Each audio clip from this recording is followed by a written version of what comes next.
Gqeberha Vitality has conducted this survey that weighs in on a very important issue, that of obesity, and it's under ObeCity. ObeCity, you'll see it on the air in a moment, how to spell that. This index tracks the South African cities whose residents have the healthiest weight ahead of World Obesity Day on Saturday. Let's discuss the findings a little further. I'm joined by Discovery Head of Wellness, Dr. Mosima Mabunda, joining us this morning. Doctor, good to have you on ENCA. I appreciate the time, and we will talk about the findings in a moment, but I just want to clarify, because when we start talking about people's weight, there can often be a misconception that what we're talking about is what is portrayed in the media as being beautiful. What we're talking about here, if I understand this correctly, is obesity and being unhealthy as a weight. It's not about looking good in a bikini or swimming trunks. It's about a health element, isn't it? Thank you for actually framing the conversation this way. So most certainly our role in the conversation about obesity is highlighting the health risks associated with excess weight. And here we're talking about people with a BMI that is above 30, that is obesity, and overweight is people whose BMI is typically above 25, but we like to use waist circumference because we acknowledge that BMI sometimes might not accurately distinguish between lean mass and body fat. So I think it's important, the frame that you provided earlier, to say we're talking about obesity in the context of health, and also because we know and we see in our data and people that practice clinically, and people who know people with obesity, we know that there are health risks associated with obesity. So that is the context within which we are engaging in this conversation. Yeah, I'm so glad you elaborated, because I'm so worried when we have conversations like this, people start thinking we're going off to body shaming, and that's not what this is. This is a discussion around health. And let's then talk about geographically, if we could, Doctor, who is the healthiest city in the world? I know the research talks about that. So before I reveal the healthiest city, but just to give the viewers some context, we analyzed data of Vitality members living across 6 cities. And in analyzing this data, we compared their collective weight to see which city has the highest proportion of members with the healthiest weight. And it turned out that Cape Town came out tops as the city with the highest proportion of members with the healthiest weight. But for us, it's not so much about who came out first versus who came out second. That is not the main point. The point for us and the aim of this index is to support the theme for World Obesity Day, which is changing perspectives and let's talk about obesity. And what we are hoping at Discovery is that this index will kickstart the conversation around obesity. And I'm glad that we're having this conversation, because that is the intent.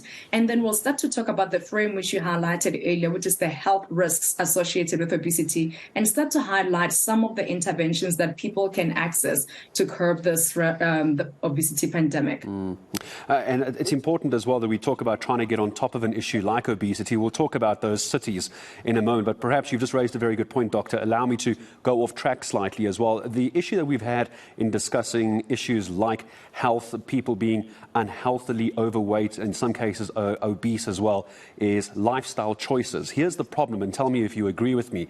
The problem that we have in this country is the rising cost of food. Many families, many people cannot afford to eat healthy. It's cheaper to eat the rubbish, isn't it? It's just the society we live in. I'm glad you actually mentioned that. So definitely the cost of living is high in South Africa and across the globe. But I think what you're alluding to is the solution to obesity goes beyond the individual. There's things that are within the individual's control, but it takes a whole system. And I think yesterday when we had this chat, Prof. Kriya reminded us that the theme last year for Obesity Day is everybody needs everybody. So there's the individual, there's communities, but there's a role that industry stakeholders and government need to play to enable people to make those healthy lifestyle choices.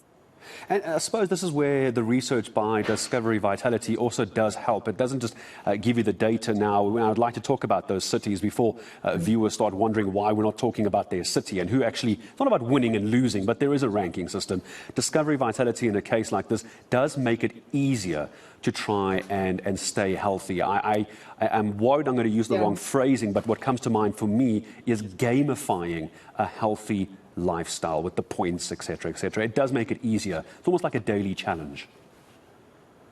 Yeah, and I mean, we've seen the impact of helping people set micro goals and rewarding them for healthy habits, that they get people get motivated by getting rewards that they get into healthy habits without realizing. And I just want to mention on the point you raised around the cost of food and the cost of healthy living. For those that are familiar with the Vitality program, our members actually get up to 75% cash back on purchasing healthy food. So that is just one of the ways that we do our part as an organization to just make healthy habits accessible, right? Sometimes people do want to engage in this healthy habits, but they don't know which foods are healthy. But even if you do, you might not be able to afford it. So most definitely, I think it takes an industry and a whole country to enable people to make those healthy lifestyle choices. Yeah, and as I start saying goodbye to you, and healthy life choices are being done very well in some parts of the country, Doctor, not so well in other parts of the country. As I start saying goodbye to you, perhaps just give me the data and the results, if you will. I think people will be curious to know who is the healthiest. It's all yours. If I had a drum roll, I would use it. So I am going to give you the 6 cities in order of who won. The city that has the members with the healthiest rate is Cape Town. Second is Johannesburg, followed by Durban in number 3. Number 4 is Pretoria. The 5th city is Bloemfontein, and the last city is Gqeberha. And what I want to just highlight is we just didn't highlight the results without taking in follow-on action. We are planning to engage with the various cities and their governing mayors to share some of the strategies that we think would enhance their cities' results the next time. I'm so glad you said that, because I was about to squeeze in one more question and say, what do you do with this data? Who do you take it to, and how do you improve the lives of citizens? But you've answered it very nicely for me, and I'll leave it there for now. Dr. Mosima Mabunda joining us, Discovery Head of Wellness, taking a look at obesity, the ObeCity Index, World Obesity Day coming up on Saturday. Bye.